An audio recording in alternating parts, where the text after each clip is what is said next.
When I was just 8 years old, my dad bought me a motorcycle, and a couple of years later, he bought me a gas gun so I could fend off wild dogs that would be chasing me. So, at a very early age, I was given quite a lot of responsibility and, more importantly, a lot of trust. And I had to figure things out for myself.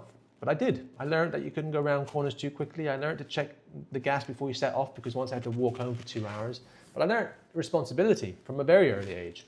And if you compare and contrast that with kids who grow up in helicopter parenting households where they only get taken to playgrounds with rubber floors and they get dressed head to toe in knee pads and elbow pads and helmets, and the parents never leave the kids out of their sight. Those kids are growing up in an environment where they're basically being told by the actions of their parents that, no, you can't be trusted. The world's a very dangerous place. We need to soften the edges for you. You can't figure things out for yourself. And those kids, statistically, grow up to be more likely to be depressed or anxious and find it much more difficult to form lasting human relationships.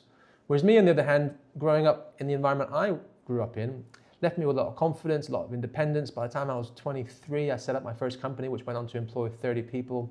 I was into skydiving and sailing. I got licenses for both before I turned 22 because I had trust and I had belief in myself because, well, I had to. I figured things out on my own terms as a kid, and that's what kids need to do in order to grow up.